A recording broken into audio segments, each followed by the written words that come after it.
Olá, você acompanha agora as principais reportagens da semana da HIT. Eu abro essa edição falando sobre saúde. Pedir para baixar o volume não é apenas picuinha de pais reclamões. Um novo estudo mostra que o som mais baixo pode proteger mais de 1 bilhão de pessoas que correm o risco de perder a audição. Acompanhe.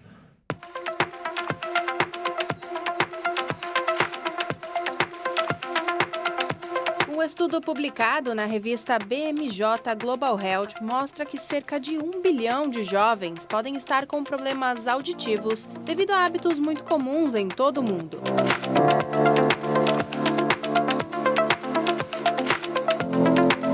O uso de fones de ouvido e a longa exposição a ambientes com um som muito alto, como é o caso de shows e filmes.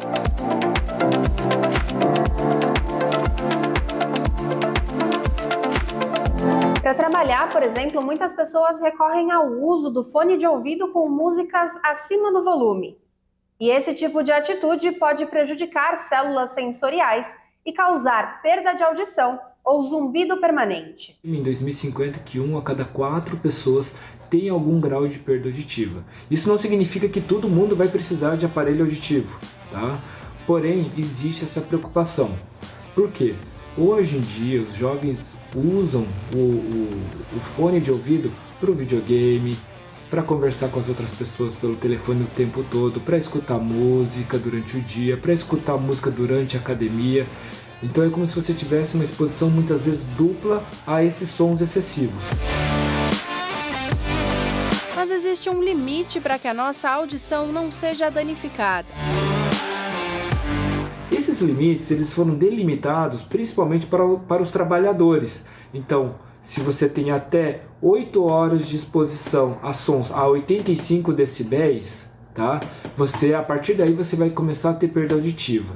E a partir de um volume maior, você tem um tempo de exposição menor para causar mais lesões. Além disso, outros cuidados devem ser tomados para ajudar a cuidar da saúde dos ouvidos. O tempo de exposição também vai ser importante por causa disso. Então, calcular, mais ou menos qual que é a intensidade do som e o tempo que você fica exposto. Nessa mesma situação, o respiro, esse período de descanso do ouvido também vai ser importante.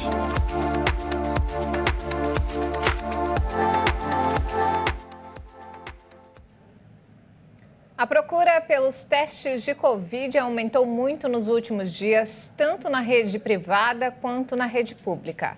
Nos postos de saúde de Campo Grande, o movimento dobrou em uma semana. No mês de setembro, esta farmácia da capital vendeu 3 testes de Covid. Em outubro, 6 e agora em novembro já foram vendidos 11 testes. Nas unidades básicas de saúde, a procura também dobrou na última semana. Muita gente tem buscado atendimento com sintomas respiratórios. Estamos mantendo o percentual de positividade ainda pequeno, mas reforçando que é importante que as pessoas, ao terem sintomas respiratórios, procurem as unidades de saúde para se testarem. Em Mato Grosso do Sul foram registrados 285 novos casos de Covid-19 na última semana, mais que o dobro do número registrado na semana anterior. A média móvel de casos está crescendo em todo o país. Especialistas atribuem a nova onda à subvariante da Ômicron, que ainda não foi detectada no estado. Aqui em Campo Grande, a gente ainda não isolou a subvariante da Ômicron, a BQ1. Tá? Então, ela ainda não foi isolada. Nós temos 2 unidades sentinelas que fazem as coletas dos pacientes com sintomas, que é encaminhado para a gente fazer o painel viral das pessoas aqui de Campo Grande. Porém, como ela está circulando nos estados de São Paulo, Rio de Janeiro, e a gente tem voos diretos e pessoas que circulam hoje muito rapidamente, a gente acredita sim que o vírus já esteja circulante e é uma questão de tempo para a gente estar isolando. O aumento do número de casos de Covid-19 acende o sinal de alerta para a retomada de cuidados. Na mesma farmácia em que dobrou a venda de testes, as máscaras de proteção têm tido pouca saída.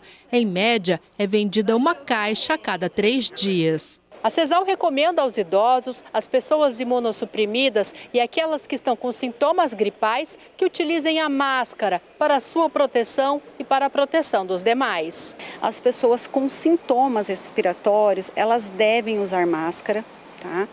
E as pessoas idosas, imunossuprimidas, também a gente reforça o uso de máscara. O seu Eli não abandonou esse cuidado. Onde quer que ele vá, está sempre de máscara. Se eu uso, é uma segurança para mim e para as pessoas. Eu ando de ônibus, eu ando de carro, vou em supermercado, então isso eu acho que as pessoas deveriam andar, sabe? Porque eu vou até te falar uma coisa, não é nem com relação ao Covid, é com relação até à gripe mesmo, porque a gripe ela é altamente contagiosa. E falando sobre economia, o boletim Focus, divulgado na última segunda-feira, aumentou em 0,06 ponto percentual a estimativa da inflação para 2022. O mercado também elevou as projeções para o câmbio para este e o próximo ano. A repórter Maria Clara Leite traz mais detalhes.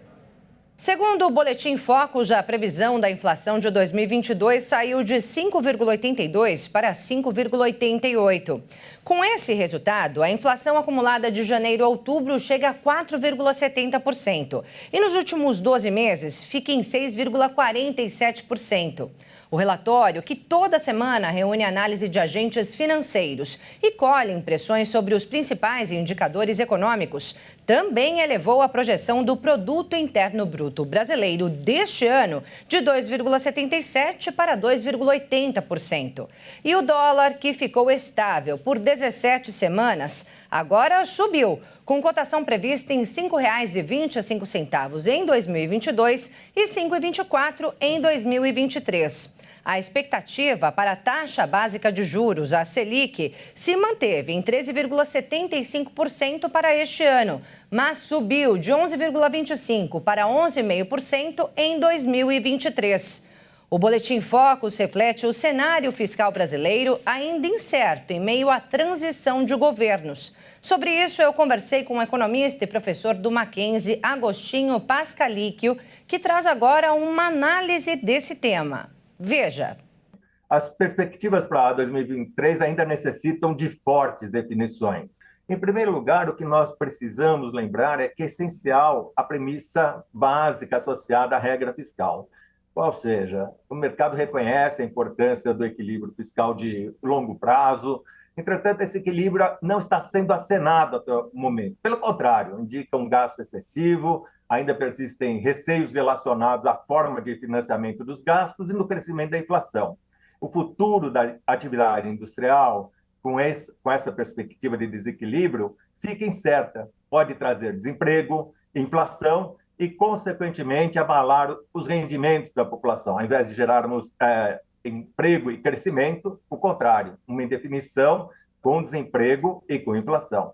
Bem, e diante das incertezas do cenário econômico do país, a recomendação do economista para quem quer investir nesse momento é focar em bens e aplicações financeiras com rendimento conhecido.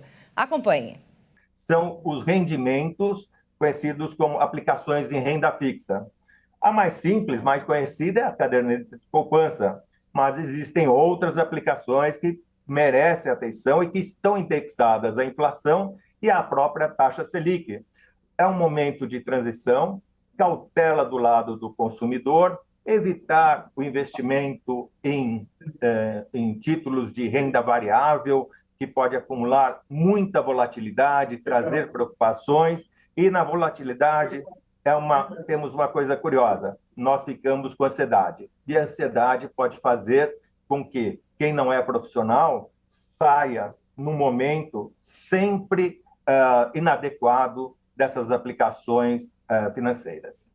E a Organização para a Cooperação e Desenvolvimento Econômico, a OCDE, ampliou significativamente a previsão de crescimento do PIB brasileiro neste ano.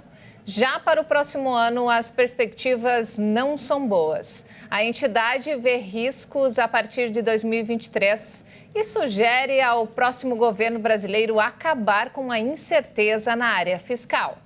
A Organização para a Cooperação e Desenvolvimento Econômico, a OCDE, revisou para cima a projeção para o crescimento da economia brasileira neste ano. Segundo estimativas divulgadas pela entidade, o PIB brasileiro deve avançar 2,8% em 2022. Na projeção anterior, a OCDE estimava uma alta de 0,6%. Já para 2023, a organização manteve as expectativas, projetando um crescimento de 1,2% do PIB do país. Para 2024, o Brasil deve crescer 1,4%. Segundo a organização, a atividade econômica no Brasil acelerou acima do esperado no primeiro e segundo trimestre deste ano. Mas o crescimento perdeu força no terceiro trimestre. Após um crescimento do PIB brasileiro neste ano, o estudo ressalta que a expansão menor da economia projetada em 2023 ocorre por conta da deterioração das previsões globais, da política fiscal mais apertada e dos efeitos dos aumentos dos juros nos últimos meses para conter a inflação. A OCDE sugere ao próximo governo brasileiro acabar com incerteza na área fiscal.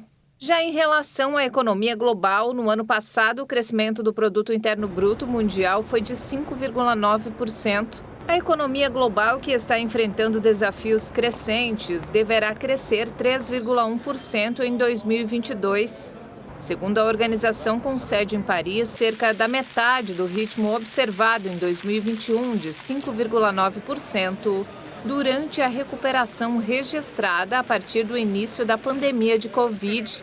A OCDE destaca que o crescimento econômico mundial perdeu seu impulso e que uma inflação alta se mantém persistente, enquanto a confiança diminui e as incertezas são elevadas. Dados da Confederação Nacional da Indústria apontam recuo no ritmo de contratação de trabalhadores na construção civil. O índice de confiança do empresário da indústria da construção civil caiu 6 pontos, segundo o mais recente levantamento da Confederação Nacional da Indústria, divulgado nesta terça-feira.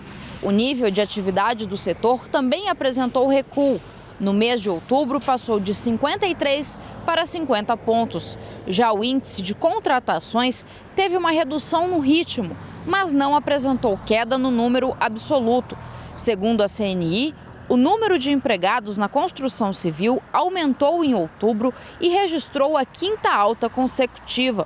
Vamos conferir os detalhes da pesquisa com o gerente de análise econômica da CNI, Marcelo Azevedo. A sondagem Indústria da Construção, ela mostra um resultado que representa uma desaceleração na comparação com meses anteriores, mas isso não deixa de ser ainda um resultado positivo, porque mostra que a indústria da construção continua num patamar elevado, tanto de atividade quanto de emprego. Isso porque a sondagem vinha mostrando resultados muito positivos para a indústria da construção nos últimos meses e agora mostrou tanto o emprego ainda crescendo mais menos que meses anteriores e um nível de atividade que até caiu, mas de novo, depois de altas consecutivas bastante importantes em meses anteriores.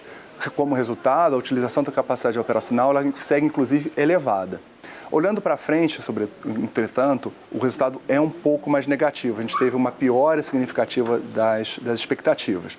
Não deixou de sair do campo do otimismo, mas mostra um otimismo muito mais restrito que em meses anteriores. É uma desaceleração que se dá num nível importante, porque teve um crescimento muito forte, e as expectativas elas não chegam a ser pessimistas. Elas pioraram, não há mais uma expectativa de continuidade desse movimento de altas mais fortes, mas de crescimentos mais moderados. Pode até acontecer alguma queda em algum desses meses até o final do ano, mas isso dificilmente vai reverter essa sequência de altas mais forte que a gente vinha observando na indústria da construção. E uma pesquisa mostrou que a área agrícola do Brasil triplicou nos últimos 37 anos. E a produção de grãos deve continuar crescendo nos próximos 10 anos. A área agrícola do Brasil triplicou em um período de 37 anos. A atividade, que em 1985 ocupava 19 milhões de hectares, se estendeu e passou a dominar no ano passado 62 milhões de hectares. O levantamento foi feito pelo MEP Biomas, a partir de imagens de satélite e classificação automatizada. A pesquisa aponta que na questão das lavouras temporárias, houve um aumento de mais de 3 vezes da área plantada. Além disso, houve um ganho na produtividade de 4,5 vezes, passando de 60 milhões de toneladas para as atuais 270 milhões de toneladas. E um outro estudo da Secretaria de Política Agrícola apontou que a expectativa é do crescimento continuar. A produção de grãos no Brasil deve aumentar 36,8% nos próximos 10 anos, chegando a um total de 370 milhões e meio de toneladas na safra 2031-2032. Esse acréscimo corresponde a uma taxa de crescimento de 2,7% ao ano. Algodão, milho de segunda safra e soja devem continuar puxando o crescimento da produção de grãos. O pagamento do 13º salário pode injetar mais de 200 bilhões de reais na economia. A estimativa considera o ganho de trabalhadores com registro em carteira e benefícios da Previdência Social. Até o dia 20 de dezembro, cerca de 250 bilhões de reais devem entrar na economia brasileira. Na data, termina o prazo para o pagamento da segunda parcela do 13º salário a trabalhadores do mercado formal, aposentados e pessoas que recebem pensão da União, estados e municípios. O valor representa quase 2,6% do produto interno bruto do país e vai estar nas mãos de 85 milhões e meio de brasileiros que vão receber um rendimento adicional médio de R$ 2.672. As estimativas do DIEESE projetam um volume referente ao 13º salário que entra na economia ao longo do ano e não necessariamente nos 2 últimos meses de 2022. Mas o órgão parte do princípio que a maior parcela do valor referente ao abono natalino seja paga no final do ano aos trabalhadores. Do total de brasileiros, 52 milhões, ou 61% dos trabalhadores são do mercado formal. A maior parcela vai para o setor de serviços, que fica com 61,1% do total. Os empregados da indústria recebem 16,4% e os comerciários têm direito a 18,8%. Com o Pix, a quantidade de transações de pagamento saltou 40% no ano passado. Os resultados foram divulgados pelo Banco Central. A quantidade de transações de pagamento, com exceção do dinheiro em espécie, cresceu 40% no ano passado em relação a 2020, para 58 bilhões e 800 milhões de reais. Segundo o Banco Central, o aumento se deve principalmente ao sucesso do Pix. Os dados são da publicação Estatísticas de Pagamentos de Varejo e de Cartões no Brasil, referente a 2021. Em volume financeiro, o avanço foi de 27%, para quase 77 trilhões de reais, o equivalente a 9 vezes o produto interno bruto do país. O crescimento da quantidade total de transações é resultado também da expansão do mercado de cartões, que manteve crescimento nas modalidades de crédito, débito e pré-pago. Em número de operações, o Pix ultrapassou o cartão de crédito e de débito no 4º trimestre. Depois disso, não parou de crescer, chegando a quase 5 bilhões e meio de reais no fim do 2º trimestre de 2022. O celular foi responsável por 60% das operações, enquanto as realizadas em agência, postos de atendimento e caixas eletrônicos representam 8% do total. Os perfis de lojas do comércio varejista estão cada vez mais em alta nas redes sociais. Oferecer produtos de qualidade aliado ao bom atendimento é um grande diferencial para atrair e fidelizar os clientes. Transformar perfis de redes sociais em máquinas de vendas. Essa época do ano pode ser um grande trunfo para as lojas do comércio de rua faturarem e fidelizarem seus clientes.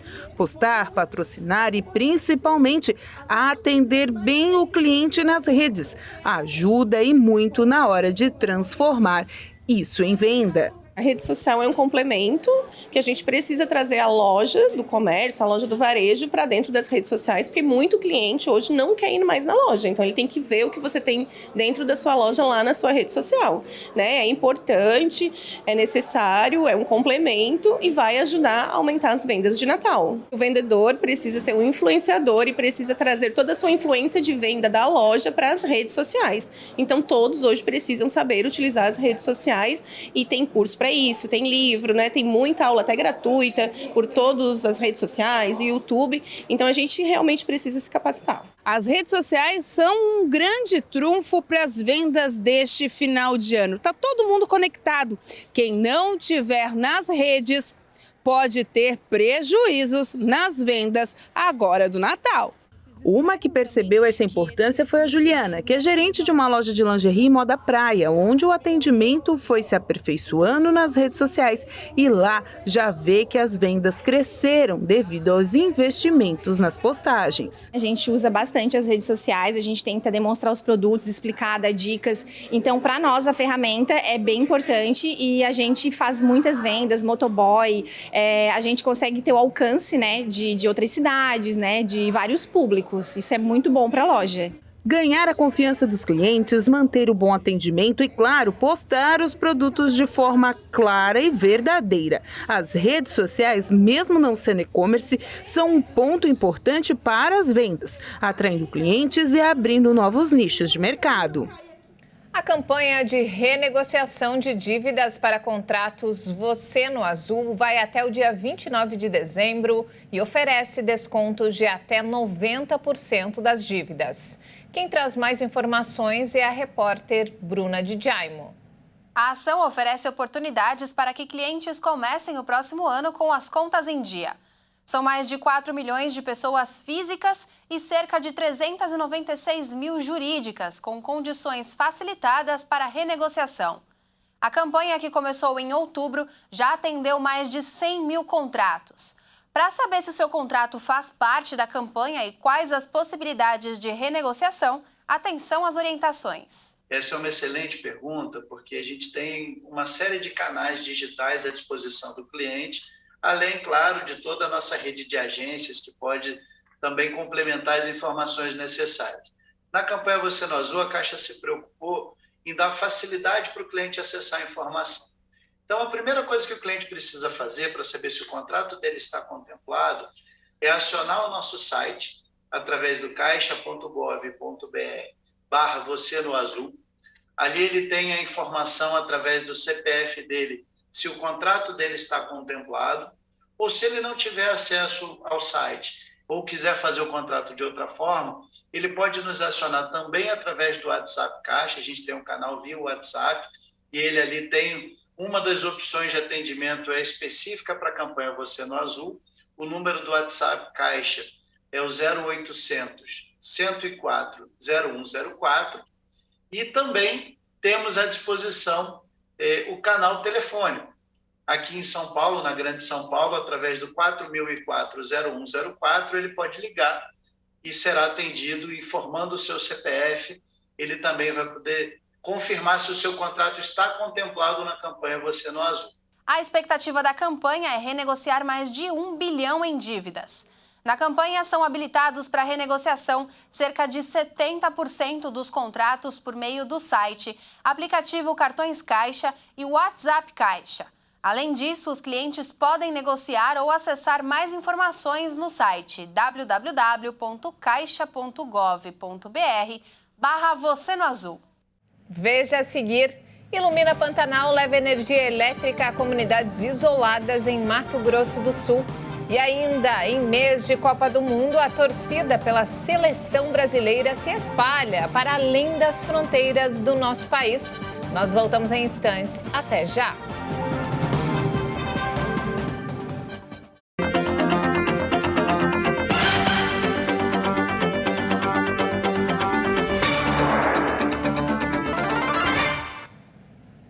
A segunda etapa do programa Ilumina Pantanal foi finalizada. Desta vez, mais de 700 famílias de regiões isoladas foram contempladas com energia solar.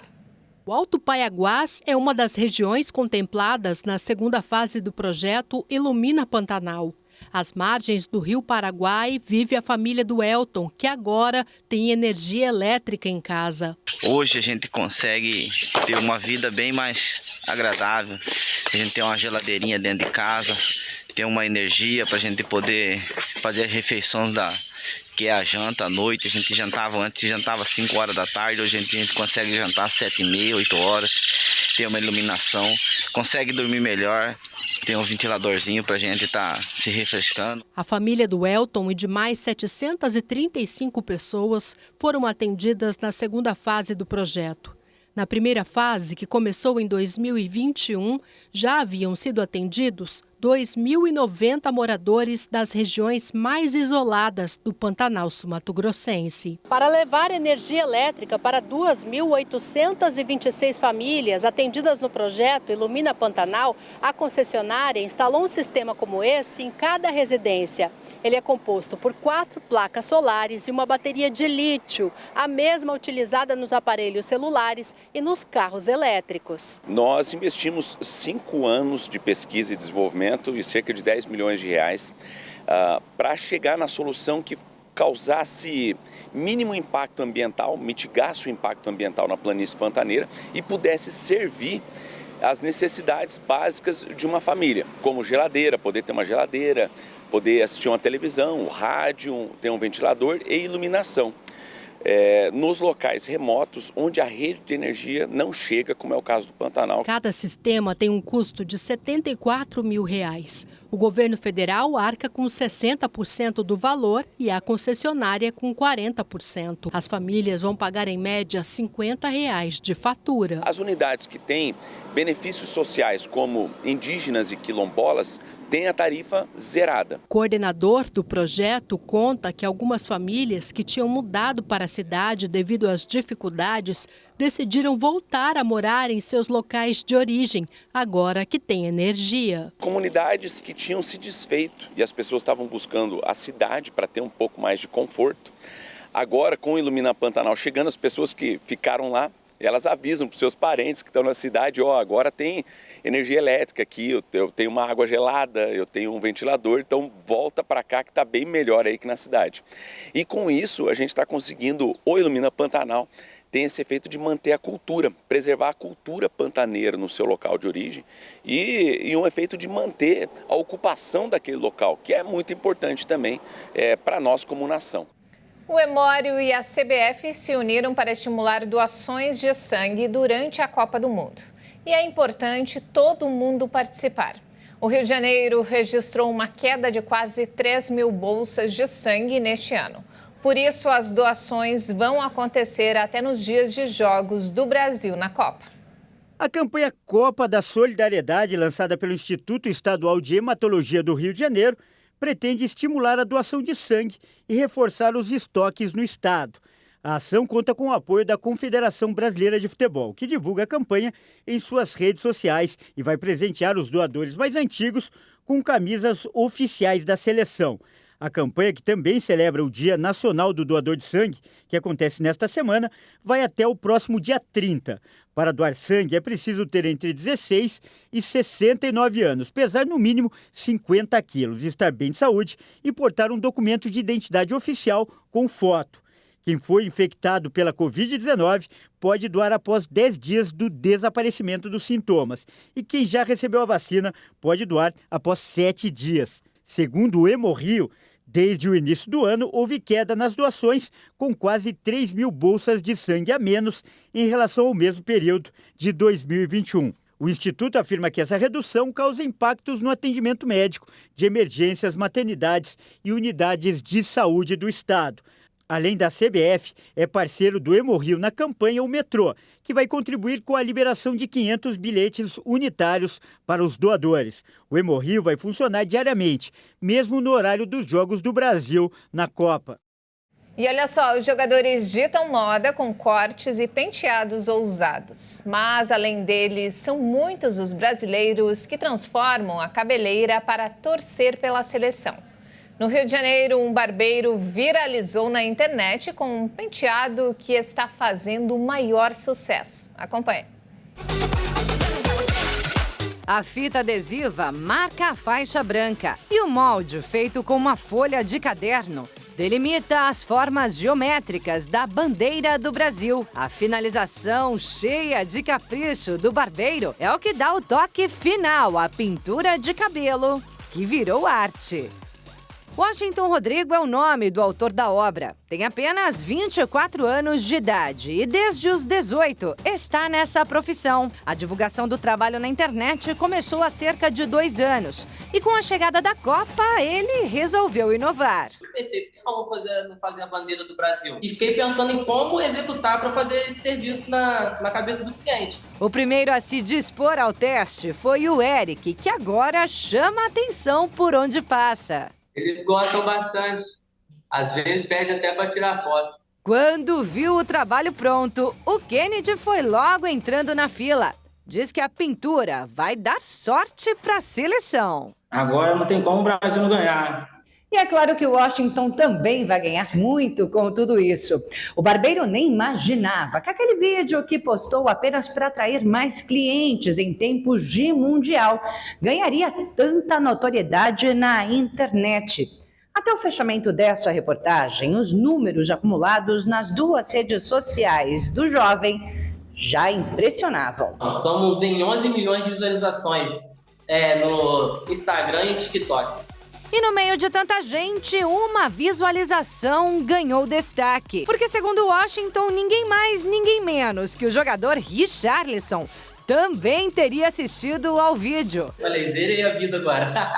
Cara da seleção vendo meu serviço, falei, nossa. Justo um dos primeiros jogadores do Brasil a exibir sua transformação para a Copa do Catar na internet. Transformar o visual nessa época é mania entre os jogadores. Uma das mudanças mais famosas foi a do Ronaldo Fenômeno na Copa de 2002. Quem não lembra do corte cascão? Neymar é outro que já mudou bastante. Em sua estreia na seleção, adotou o famoso moicano. Depois clareou as pontas do topete, que sem fixador virava franja. Na sequência, o camisa 10 ficou completamente loiro.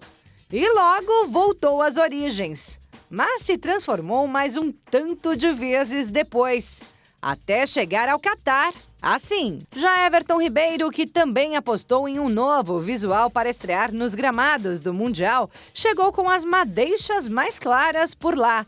Na legenda da foto postada em 5 de novembro, escreveu "Quase nevou", referindo-se às luzes feitas no cabelo. E você sabia que a seleção brasileira é acompanhada por barbeiros para manter o corte e coloração dos cabelos dos jogadores? A informação foi divulgada pelo G1 no final de setembro.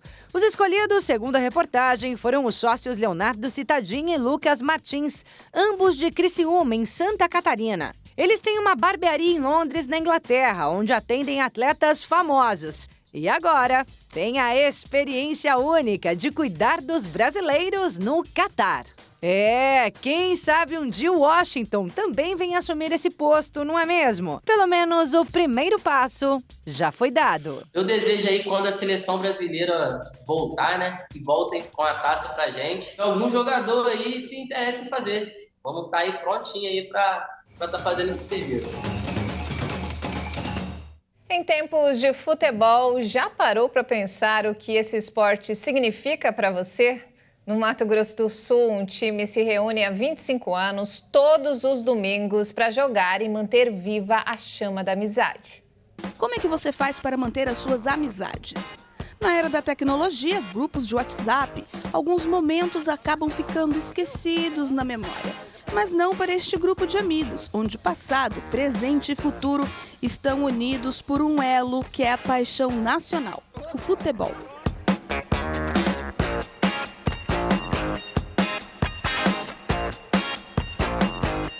Este músico foi um dos primeiros participantes do grupo Tecnet Musical Canção, fundado em 1997, com a ideia de proporcionar aos participantes momentos em família. E ele afirma que em campo não tem nenhum tipo de disputa. Primeiro, a gente gostaria que sempre fosse lazer, né?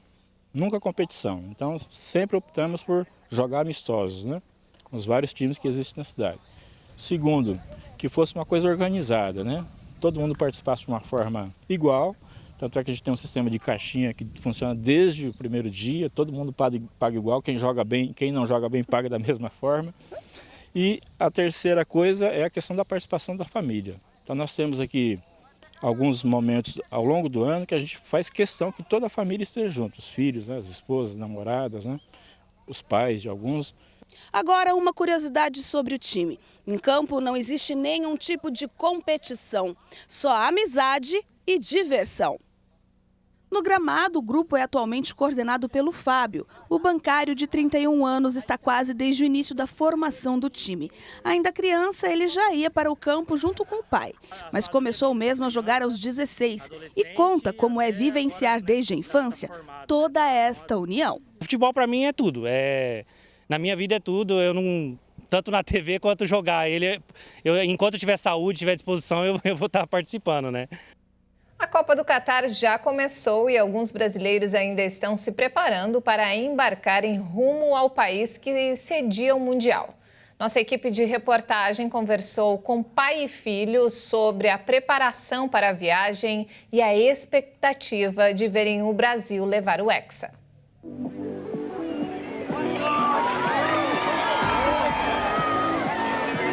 Cenas que marcaram a abertura da Copa do Mundo no Catar no último dia 20 aumentaram ainda mais as expectativas do Samir, que embarca com o pai na semana que vem para o primeiro país do Oriente Médio a sediar o Mundial. Acho que a cada dia que passa a ansiedade vai aumentando, né? E olha que já faz bastante tempo que a viagem vem sendo planejada. Desde 2019, a família aluga um apartamento em uma praia em Fortaleza para poupar parte do valor recebido para investir no torneio organizado pela FIFA. O combinado é que 60% da renda desse apartamento seria colocado em uma aplicação que era para nós irmos para a Copa. Bem, e depois de fazer contas, organizar as finanças, pai e filho pesquisaram sobre a vida no Catar. Um país árabe de religião muçulmana que tem como base a cultura islâmica, bem mais conservadora. Por lá, deve ser evitado o uso de roupas com decote, transparência e até mesmo com ombros e joelhos à mostra. E trajes de banho são proibidos em praias públicas. Essa é a regra, mas, segundo Samir, na prática não tem sido tão rígido assim. Pelo menos é o que brasileiros que já estão lá têm comentado com ele em um grupo de WhatsApp que o engenheiro participa. Em questão de vestimenta, por enquanto nenhum brasileiro teve problema, assim. Então eles não... Lá, assim, eu acho que eles estão também aceitando um pouco, sabe? A família Fernandes não vê a hora de estar no meio de tudo isso. O Samir já começou a arrumar as malas. Eu estou levando quatro do Brasil, uma jaqueta do Brasil, e ontem eu pedi na internet 3 com frases, né? 3 camisas com frases relacionadas à Copa. E o otimismo também tem espaço reservado na bagagem de pai e filho. Eu tô com a sensação de que nós vamos ser campeões. E se Deus quiser voltar com a taça, né? Se depender da torcida, a vitória é certa. A paixão pela seleção brasileira vai muito além das nossas fronteiras. Nas ruas do Catar é possível ver pessoas de diferentes nacionalidades torcendo pelo Brasil. E é isso mesmo, são estrangeiros como os indianos que vão reforçar a torcida pelo Hexa do Brasil. Copa do Mundo Catar 2022 começou e mais do que a experiência dos jogadores em campo, a torcida pelo país é essencial para ajudar na conquista pela tão sonhada taça.